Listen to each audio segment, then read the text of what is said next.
Have you ever felt like your mind is louder than your prayers?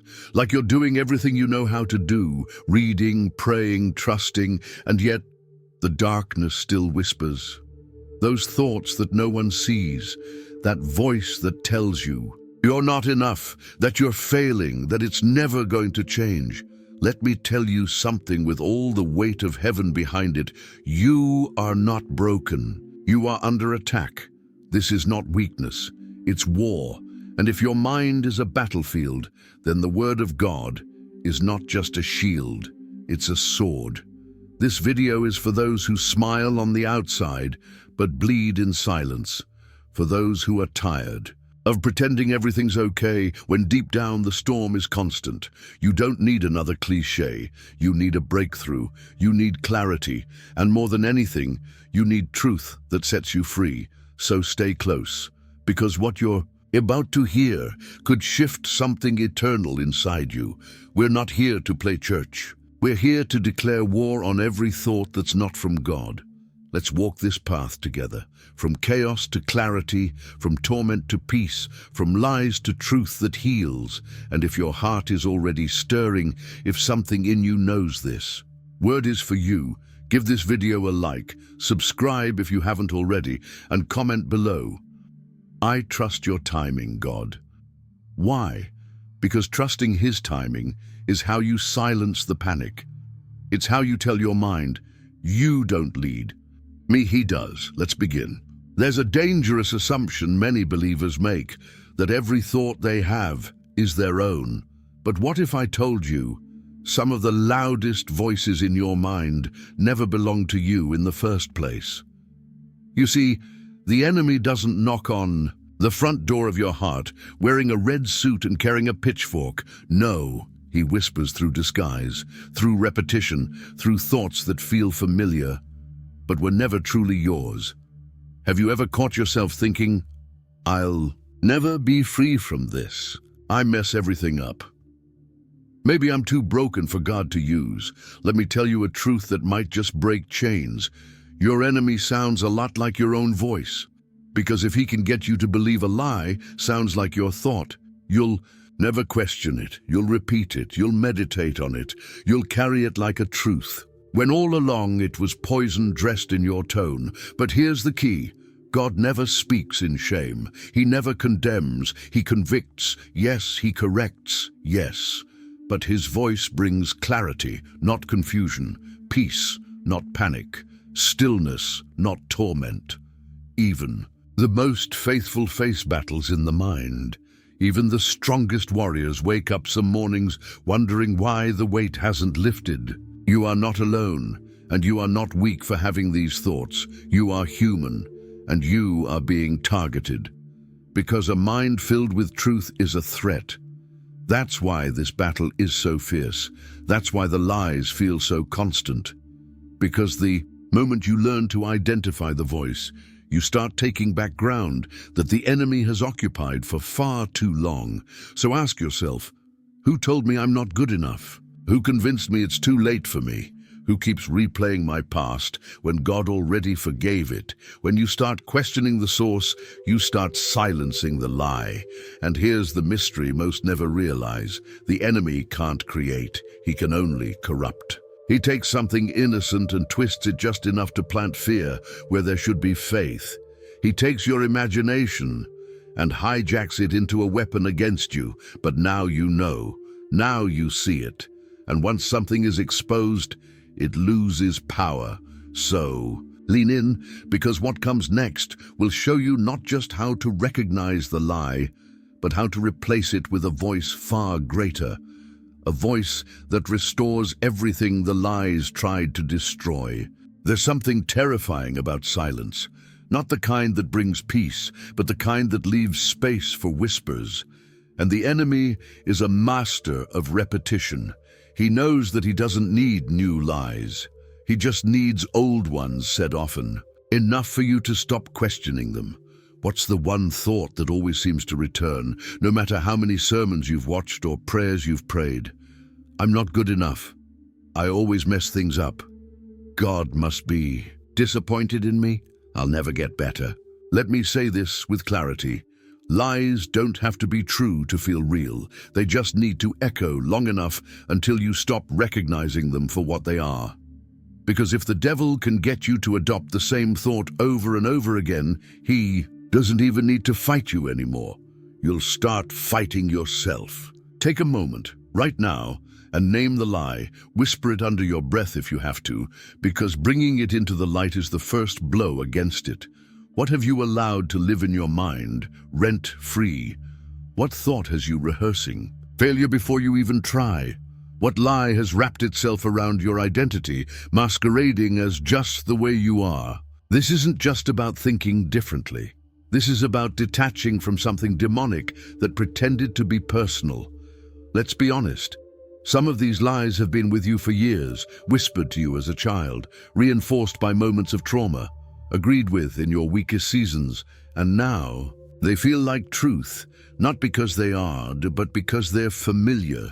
But what's familiar isn't always what's right, and what's comfortable isn't always what's true. Here's the urgency. What you allow to repeat will eventually rewrite your reality. If you don't confront it, you'll believe it. If you believe it, you'll speak it. If you speak it, you'll live it. And that is how the enemy wins without even lifting a sword. But there's a crack in his strategy, a fatal flaw. Because just because a lie is loud doesn't mean it's true. Just because you've heard it for years doesn't mean it's yours to carry. And the moment you realize that, you stop being a victim of the noise and start becoming the voice that breaks it. Get ready, because in the next moments, you'll learn how to do something radical, how to speak back. And when you speak truth, everything in hell shakes. Your mind is a battlefield, but your voice is a weapon. And yet how often do we suffer in silence? We think the battle is won by thinking harder, praying silently, hoping quietly that the darkness will just fade. But listen to me carefully. Lies are not defeated by silence. They're defeated by truth, spoken out loud. Hell thrives in silence. It wants you to keep those thoughts buried, to keep those lies swirling in your head like a storm with no end. Because as long as you think truth but never speak it, the lie still echoes louder. But the moment you open your mouth, the moment you declare truth with conviction, you shift the atmosphere. There is power in what you speak, not power from your strength, but from the alignment of your voice with heaven's decree. This is not about empty affirmations. This isn't positive thinking or motivational mantras. This is about standing in the middle of your mental battlefield and saying with spiritual authority, I will not bow to fear. I am not what the lie says. I am who God called. Even if your voice shakes, even if your heart is still catching up, say it. Because when you speak truth, heaven listens and hell trembles. Demons aren't afraid of your overthinking. They're terrified of your agreement with God, because your agreement is your access. Your declaration is your doorway. And every time you speak truth, you are building a new blueprint for your mind to follow. Don't just hope the thoughts go away. Drown them. Overwhelm the lie with volume. Flood the darkness with the light of your voice. You feel weak? Say it. The joy of the Lord is my strength. You feel like a failure? Say it. His grace is made perfect in my weakness. You feel alone? Say it. He will never leave me, never forsake me. Even if your emotions don't agree yet, speak it anyway. Your spirit knows truth your feelings haven't caught up to. This isn't just a technique. This is spiritual war. And your voice is not just a sound. It's a signal that tells the enemy, I will not be quiet anymore. So what will you say today? What truth will you unleash into your atmosphere? Because the moment you speak, everything starts to shift. And in the next breath, you'll learn how to create space so God's voice is not just heard, but obeyed. You can't silence a storm if you never stop long enough to hear the whisper. And that's the tragedy of modern faith. We're drowning in noise, scrolling through chaos, filling every quiet moment with more content, more distraction, more sound, but wondering why we still can't hear God clearly. Let me tell you a truth that many overlook. God doesn't compete for volume. His voice isn't in the earthquake. It's not in the fire. It's not in the wind. It's in the stillness. And if you never slow down, if you never sit in the silence, you'll miss the one voice that can calm every other one. We often expect God to interrupt our panic, to crash through the noise and shake us with thunder. But his way is different. He doesn't shout to overpower the storm. He invites you to step into peace. But peace is a choice. Stillness is a discipline. And if you're not intentional, your mind will always default to noise. So here's the question. Are you making room for his voice? Or just wishing he would speak louder? Because God speaks daily. Not always with words, but with impressions, with clarity, with peace that makes no sense and yet settles everything. But you have to create space, and it doesn't require hours or perfect conditions. It starts with moments. Moments in the morning before you touch your phone, where you just sit, breathe, and say, God, I'm listening. Moments of whispered prayer while driving, not asking for anything, but simply acknowledging, I need you in this very moment. Moments where you close your eyes and let silence surround you, not as emptiness, but as a sacred place for him to enter. Because your mind was never designed to run non-stop. It was meant to be led. And when you allow God's voice to lead, even the loudest lie begins to fade. There's something powerful about making this a daily habit, not out of religious obligation, but because you need his voice more than you need another opinion, another notification, another external solution. And here's the beauty. The more you make room for God's whisper, the more the enemy's shout loses its grip. You begin to recognize the counterfeit because you've trained your heart to know the real thing. So don't wait for peace to magically appear. Create it, protect it, enter it. Because in that sacred silence, clarity is born, strength is restored, and your spirit finally breathes. And what happens next is where your mind gets rewired, from survival to freedom. Your feelings are real, but they're not always right. We've been taught to trust our hearts, to follow our emotions like they hold the compass to truth. But what if the compass is broken? What if your emotions, though honest, are not accurate guides of who you are or where you're going? Hear me, your pain is valid. Your anxiety is not imagined. Your fear isn't weakness, but none of it defines your destiny. Feelings are indicators, not dictators. They reveal where you are, but they don't decide where you go. Because if you let emotion become your master, you'll follow it into dark corners God never designed for you. I feel like I'm not loved. But God says you were loved before you were even formed. I feel like I'll never get better. But God says he's renewing your mind day by day. I feel like giving up, but heaven says you're on the edge of breakthrough. So now comes the hard part. Will you believe what you feel or what God said? This is where the war sharpens. Because faith is not the absence of fear, it's the refusal to be ruled by it. Courage is not never trembling. It's trembling and moving forward anyway, believing that God's truth is stronger than your current emotion. You might feel forgotten, but he hasn't left your side. You might feel defeated, but the battle isn't over. You might feel too far gone. But grace says you're just one yes away from coming home. And here's the revelation. You don't have to wait for your emotions to line up before you obey. Obedience brings alignment, belief brings clarity, and truth has a strange way of reshaping what you feel. Not the other way around.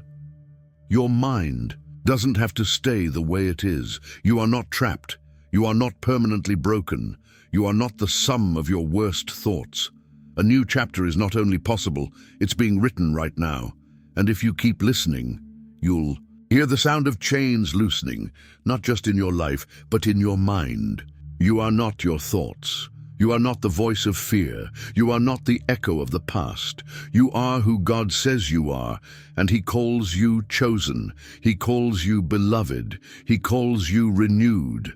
Every lie you've believed, every thought that tried to bury your purpose, every whisper that said you won't make it, was afraid you'd hear this moment, because this is the moment where the truth doesn't just sound beautiful, it breaks chains.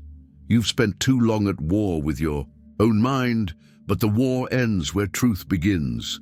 And the truth is this: God's word is not just information, it's restoration. It doesn't just soothe you, it rebuilds you from the inside out.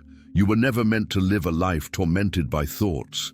You were called to walk in clarity, to stand in authority, to breathe in peace, and to declare with boldness, "This mind belongs to God now." So let this be the day, not tomorrow, not someday, but today.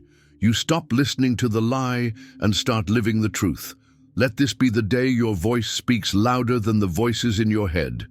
Let this be the day you look in the mirror and no longer see a victim of your thoughts, but a warrior formed in the fire and now walking in light. God isn't just trying to fix your mind, He's transforming your life, and that transformation begins now. So if something awakened inside you, if this word stirred something deep and eternal, I want you to write it in the comments. I trust your timing, God. Write it as a declaration, as a mark in time, as a prophecy over your future, because you're not who you were when this video started. Something shifted, and the next time that lie comes knocking, you won't tremble. You'll speak, you'll stand, and you'll remember this truth. You are free, you are focused, you are a child of God, and your mind is now under His rule. Let the darkness know you're not afraid anymore.